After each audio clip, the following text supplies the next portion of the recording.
Anyone remember watching Dennis the Menace as a kid, and they got that character called Pie Face?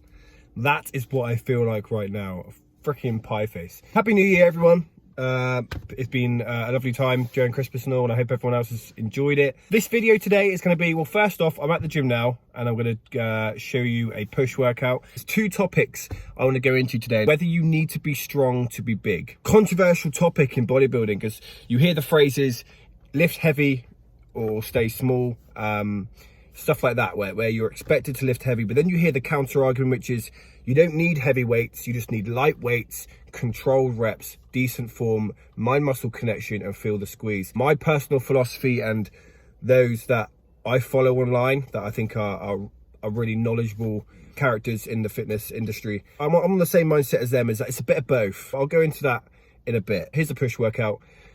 Yeah, Happy New Year, everyone. Happy New Year. Love you all. Okay. Voiceover time, super cool effect there. Today was a push workout. Hopefully you can't see any crumbs around my face because I may or may not be eating these. Bench press, 60 kilo warm up. Actually, this isn't a push workout. This is just my chest and arms day. Trying to add more volume for my chest to grow it. So I came into this day pretty excited. I thought I was going to get a bench PR, as you saw at the beginning of the video. I was trying to go for over 7 reps. Now this is 80 kilos warming up. Now, as you can see, it's still relatively light. I thought I'd show you my warm-up process throughout this video, really. And this is 90. That was my first warning sign. See how slow that rep went up. The next two, though, fix some form issues. Bam, up. I thought, okay, let's do one more. Normally I do three reps on the highest warm-up set. Felt good, ready to go. 100 kilos, ready? Now, the reps, I always on that first rep, for some reason when I get heavy, I always have to do like a slow first rep. I'm not sure why.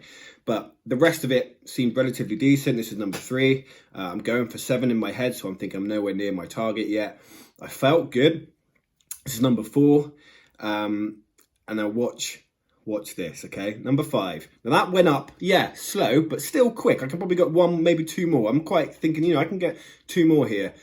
Bam, little break, up. Didn't freaking move. It didn't move.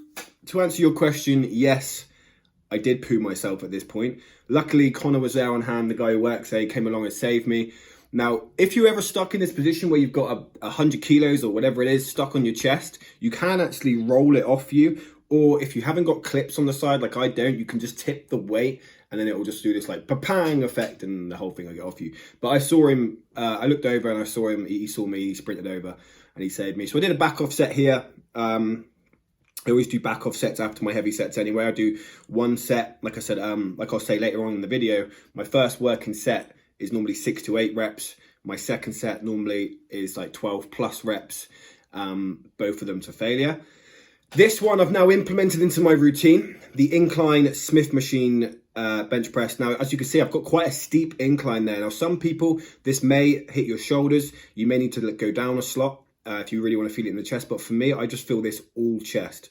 Quite lightweight. I think I got up, this is 70 kilos, I believe. Is that a 10 or a 5? That's a 5. So this is 70, but I did get up to 80 kilos for 9. So I'll go up in weight next week on my first working set. This feels amazing. This feels just all chest. I can only feel that in my chest, and I'm trying to change my training up. I may or may not be swapping the bench press out, depending on if this workout was a blip or whether the progress has actually stalled for it.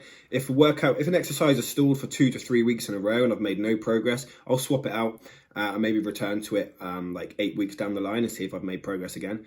There's no point doing 6 reps every single week on 100 kilos. I'm not going to gain any muscle. My body's used to it. If I can't get that 7th rep, 8th rep, 9th rep, then I'm not gaining anything. So I'm happy to swap exercises out. This is a flat machine bench press. Well, flat machine press. I think this is the last pressing movement of the day. Again, this is another machine where it feels relatively good on my chest. I just feel the squeeze really well. And this, you can count this as a press. I'm sort of pressing these cables rather than flying them. Although at the end I do bring them in. I feel like turning my wrists, supinating them out here, and then I'm pressing forward. It actually feels a lot better on my chest than the traditional cable fly. If I'm going to do a traditional cable fly, I'll either go on the pec deck or I'll get cuffs and do it that way. I don't really feel, I feel like my arms get too involved if I'm using these handles. But pressing it does feel quite good. I moved on to triceps. I did actually do pec deck after that when I forgot to film it, typical me. But move on to tricep. As you can see here, right, this is easy bar skull crushers. If you look, I'm trying to point, but you can't see the thing. I don't know where I'll be. If you look at my right tricep, you can really see the long head of the tricep squeeze. Now, your triceps have multiple heads. You need to train them in different ways. And for the long head, you need to be lifting something above you, like, but from behind, like over your head, an overhead extension, to be hitting that long head. So that's why I started with skull crushers, and then I moved on to machine dips. I can't dip, like do usual dips without getting some elbow pain and a bit of shoulder pain. I can dip quite a lot. I'm actually, it's a relatively genetically strong exercise for me, but it will cause injuries. But luckily Peak has this awesome machine, a substitute, where for some reason I don't get any pain. And yeah, I'm loading up quite a decent amount of weight on this now. I think I'm on about 140 kilos in my first working set. This is a back off set shown here. Really focusing on that squeeze. But that is the end of the voiceover. I'll leave you to post-workout me now. Post-gym, pie face is back.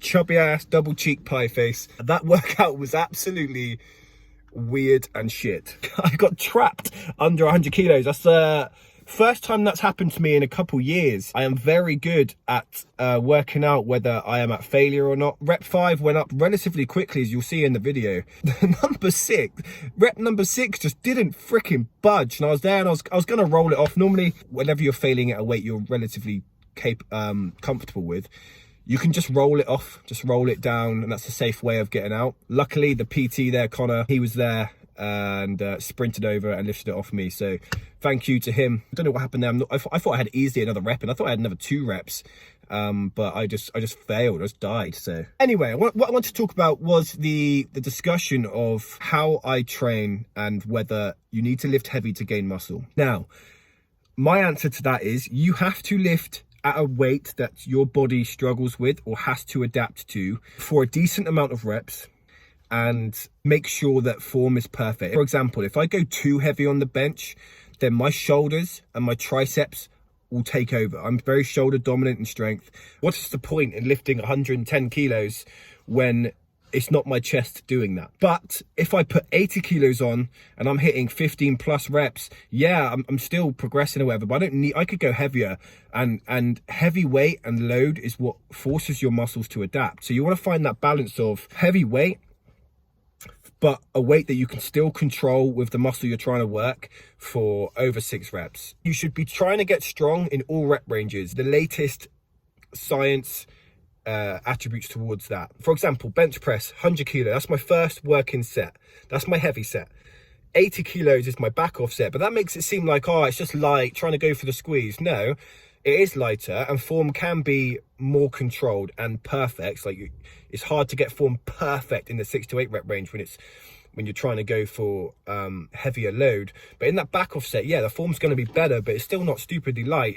That's back off is just a horrible word for it. What it is it's your second working set between the 12 to 16 rep range, and you're trying to get strong at that, and that's again to failure. So it's just get strong across all rep ranges, and then that's when you're going to see muscle hypertrophy. That's my philosophy on training, and that applies to all movements. It's not just go balls to the wall in your compound movements and then piss around with the fluff work, with the isolation stuff. No, I think all exercises should be taken with that same intensity to failure or close to failure. Make sure it's hard and you're lifting as heavy as you can for the controlled amount of reps that you want to do, and get strong across all rep ranges.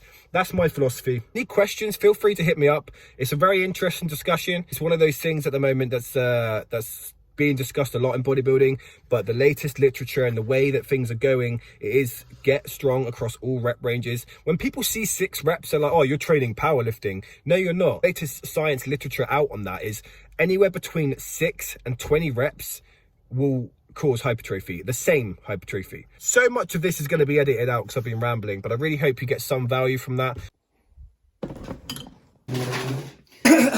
And that is the end of the video. Feel free to message me on Instagram or leave a comment on YouTube or anything if you want to discuss any of the topics I've spoken about in this video. Just to reiterate, When it comes to training like to failure, or you want to train to failure, similar to how I train, I would advise actually getting a spot on your main list, like squats, deadlifts, bench, or whatever. Any exercise that can, well, you can't really get a spot for a deadlift, but any exercise where you could, it's dangerous, you can get trapped under it. Yeah, there are ways to get free, like I said, rolling it out, or don't put safety clips. How ironic, but don't put safety clips on. It's so much easier just to grab a spot. The reason I didn't is because I'm normally very good at attributing when I'm going to get to failure. That's the first thing I wanted just to reiterate at the ending of this video, is make sure you're lifting safe. Get someone to come and spot you. It doesn't, just removes all that fear. And to be honest, I probably would have got another rep out if I had a spot there. It gets you more motivated, That's the end of me rambling. Thank you for watching. I'll try and get more videos out. I'm really struggling with getting videos out regularly because just coming up with ideas on what to post. But yeah, love you all. Thank you for watching. Peace. Peace, peace, peace.